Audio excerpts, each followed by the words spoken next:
Here it is. Good evening and welcome to January 10, 2024 Civil Service Commission meeting. Happy New Year, everyone. May we have roll call?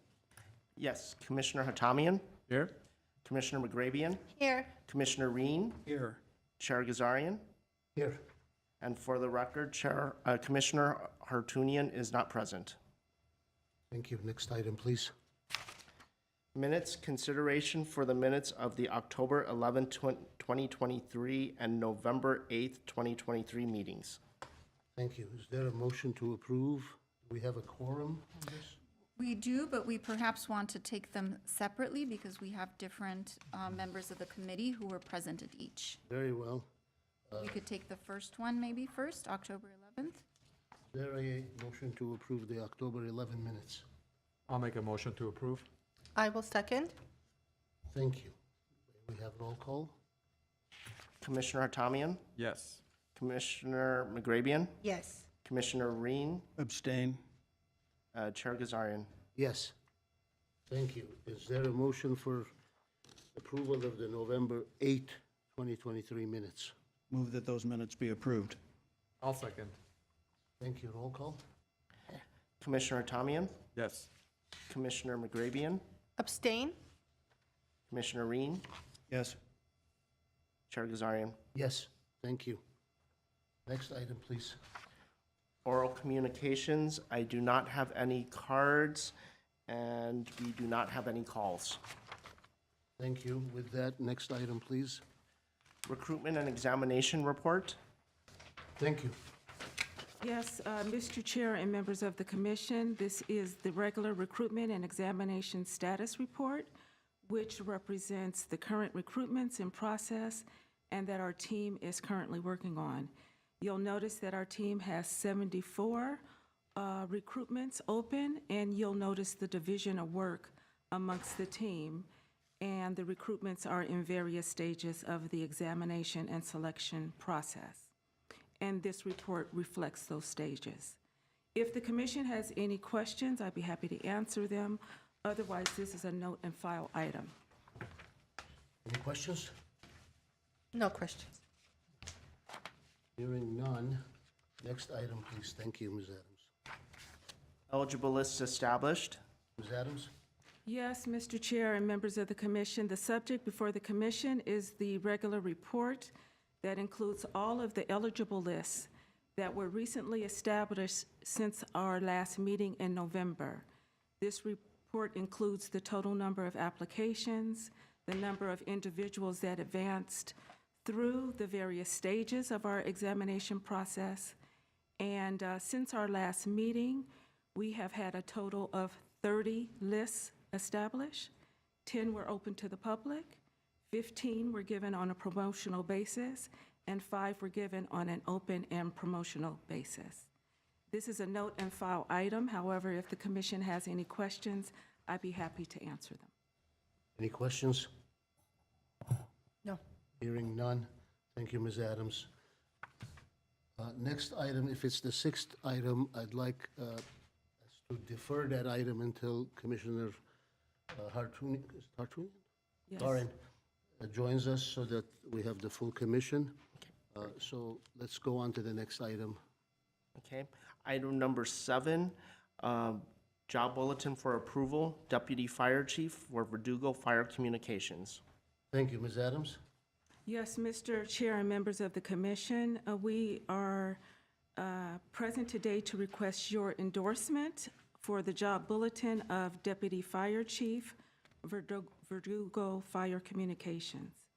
This bulletin is presented because it is a sworn safety promotional position, and under the Civil Service Rule 4, Section 3C, which speaks to approval of employment opportunity announcements for all sworn and fire and promotional positions, the commission is required to review it.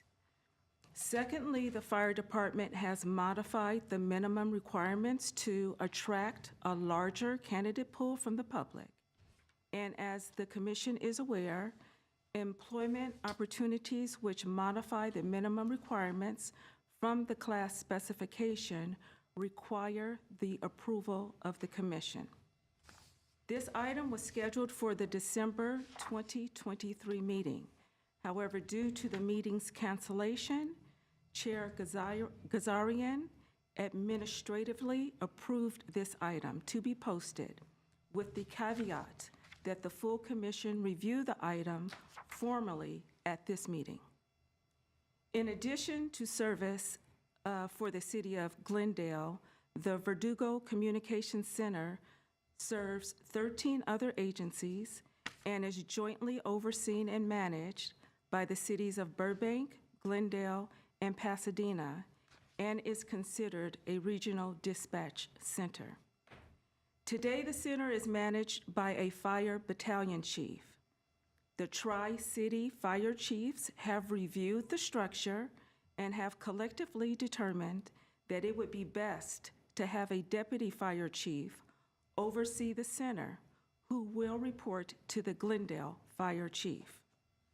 You'll note in the staff report that since the primary function of this position will be to effectively manage the center and its personnel, the fire department does not deem it necessary for qualified applicants to possess the certifications listed on the current class specification for deputy fire chief, which primarily relate to responding to fires and managing large-scale incidents. Further, we are seeking to increase the requirement of 1 year experience as a chief officer to 2 years of experience as a chief officer to qualify and apply for this position. The fire department is also proposing to add the desirable qualification of having experience in an emergency public safety communications center. A bachelor's degree will be required, which is consistent with the current class specification. The Glendale Management Association was provided a copy of the job bulletin to review and provide their feedback, which was that the changes are not intended to be permanent. This is true, as there should be only one deputy chief for Verdugo. If the fire chief has another recruitment for deputy chief, which requires fire ground operations as an essential function, the fire chief will modify that bulletin accordingly, and then we will be back before you. We have both the fire chief, Chief Fish here, and we have an executive board member from the Glendale Management Association here as well as Russ Kwan from our HR staff, and they can answer any questions that the commission may have. We do recommend approval of this item as presented. Thank you, Ms. Adams. Mr. Chair, let the record show that Commissioner Hartunian is now present. Thank you. The record will so reflect. Any questions as to what was presented? Did I hear that there was a request to be heard? Is this that item? This is that item. Okay. Does anybody wish to be heard? I do have one question, and this would be directed at somebody from fire, if anybody's present.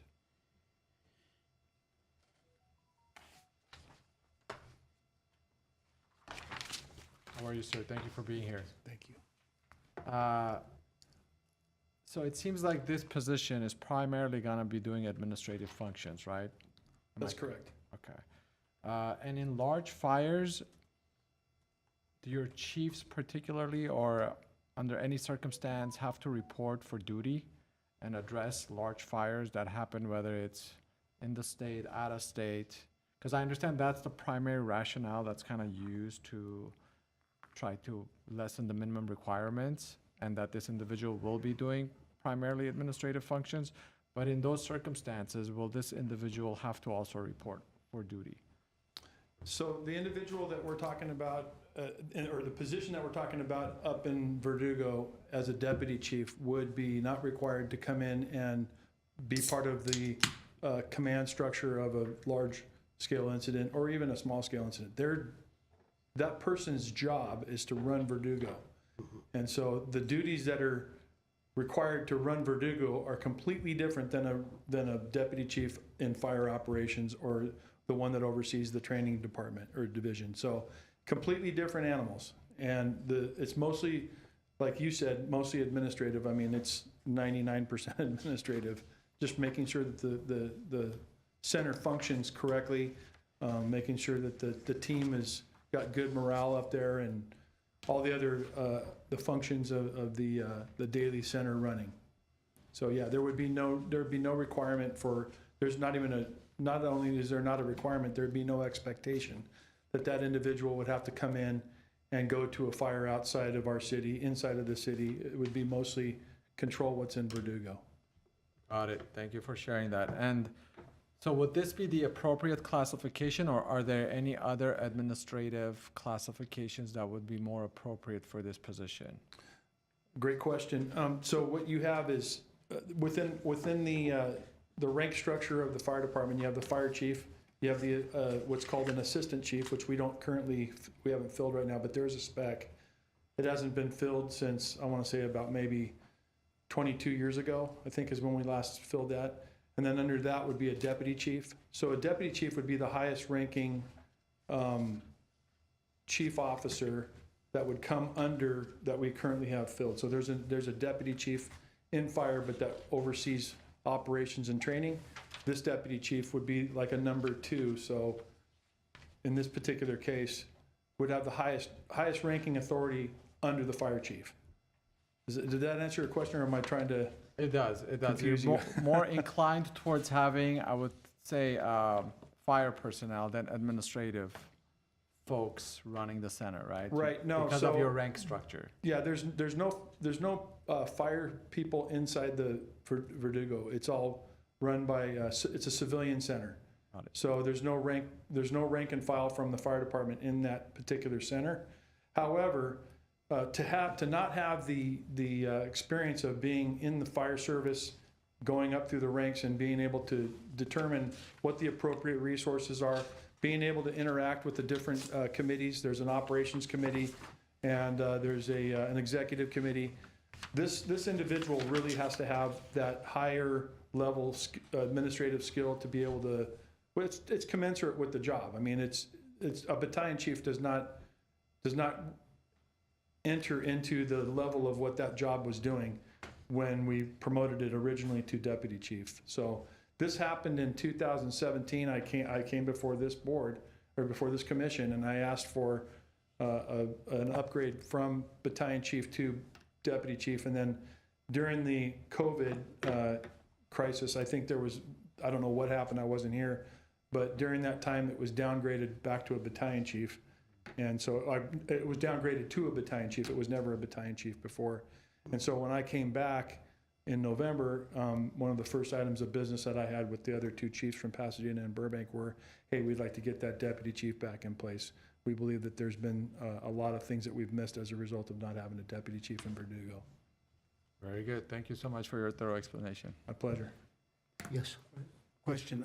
I was reading on page 16 of the agenda. It says, note, an equivalent combination of experience, education, and/or training may substitute for the listed. So that made me wonder if somebody could be awarded this position that didn't have a college degree or the chief experience that's listed in the bulletin principle. I would love to answer that, but I think that would be more appropriately answered by one of the people from HR. I think that's definitely an HR question. Mr. Chair, members of the commission, Russ Kwan, Senior Human Resources Analyst. Commissioner Reen, the section that you're referring to is what we call is the substitution clause.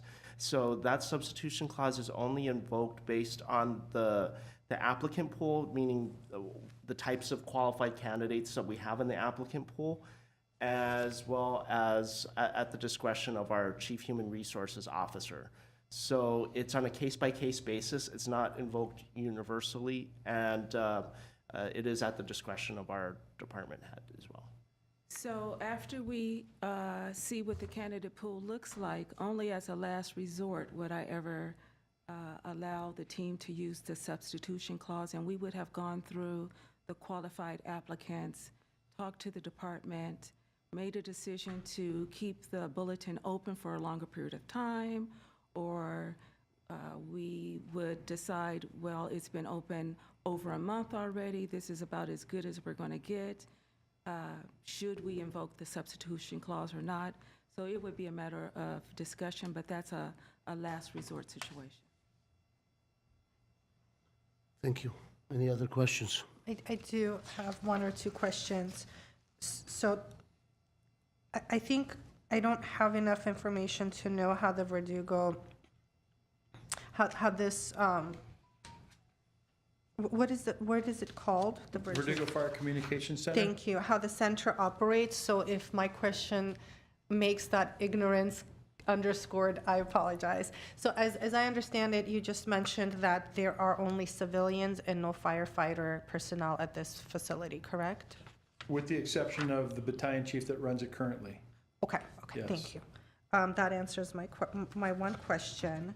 The other question I had was, so if this position is under the general direction of chiefs of two other cities as well, but reports directly to the Glendale Fire Chief, I can see maybe 20 examples of how things could go wrong because this person's answering to multiple people, but he's only employed by one city. Correct. So I don't know how that would function without creating logistical problems when it comes to performance. Okay, that's a great question, and I can answer that. So what you have right now, currently, is a center that's owned by the three cities. So Burbank, Glendale, and Pasadena collectively own, under an intergovernmental agreement, a command and control for incidents within the 13 cities that it dispatches for. As a result of that, the three owners get to determine policy. The three owners get to determine direction. They get to determine how the money is spent. However, on the day-to-day basis of what that individual does, the person that's running that center, that person would report on the day-to-day operations to just the Glendale Fire Chief. So because it's a Glendale employee, the only direction that's being given to that particular employee from the other two chiefs is policy, budgetary considerations and stuff like that, so. And performance issues go to the fire chief, and Go the to the fire fire chief chief. communicates Yes. it to the employee. Yes, with the input of those other two fire chiefs. Right. So, yeah, this is something that we've done in the past. The first thing I do as the fire chief when I was here before, when we had the deputy chief, I would call my two counterparts in Burbank and Pasadena and say, hey, I need some input on what you're getting from our center, from this particular individual. What do you think? And they would give me good input, whatever it was, positive or negative, and I would put that into the individual's annual evaluation, so. I just didn't want, just as a simple example, of three different chiefs telling this person to do three different things, and he's trying to, or she is trying to make everyone happy, but doesn't, it just puts them in a bad position of who do I listen to? Yeah. If I report generally to three people. Completely understand. Yeah, so what you're saying is, it's the same thing as this commission, right? So you have an odd number of people that own the center.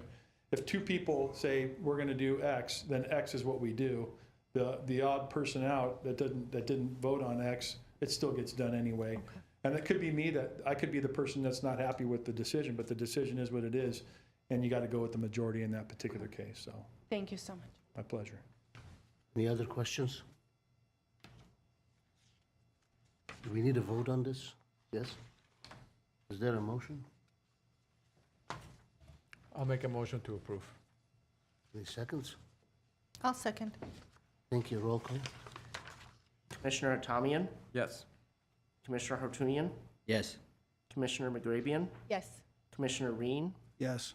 Chair Gazarian. Yes, thank you. Next item, please. Mr. Chair, would you like to go back to item number 6, the reorganization of the commission? Oh, yes, thank you. Let's do that. Thank you. So, did you read that into the record? I can. Okay, so as I understand it, I believe 3 months ago, I took over as interim chair for Commissioner McCarley, who left the commission, and I'm told that every January, we reorganize the commission. So with that, I'm looking for nominations for, I guess, chair first and then vice chair. That's the only positions, right? Okay. Reorganization of the commission, action, select a new commission chair and vice chair. Thank you. Any nominations? I would like to make a nomination. I would like to nominate our interim chair, Gazarian, as to continue as the chair. I have been here for a few months and observed your performance as our chair, and I'm very grateful to how you run our meetings, and would love to continue under your direction. And Okay. I think, how do we do this? Do we need a second, or do we vote don't. now? Yeah, we don't need a second. We would just ask for any other nominations. And Any other nominations? We don't nominate for vice chair now, right? we Not would at this then point. take roll on this office first. Oh, roll call then. Commissioner Hatamian, Yes. Commissioner Hartunian, Yes. Commissioner McGrabian, yes. Commissioner Reen, Yes. Chair Gazarian. Maybe I should abstain. I don't know. Okay, yes. You can be humble and abstain if you'd like. I should abstain, right? I'll abstain, yeah. Okay, yeah. Okay, thank you. Nomination for vice chair? May I make a nomination? Yes. I'd like to, with your permission, Chair, I'd like to nominate Commissioner Atamian as vice chair for this commission. It's been a pleasure to have you back. I understand you have experience, Commissioner Atamian, on this commission. It's been a pleasure and a good experience.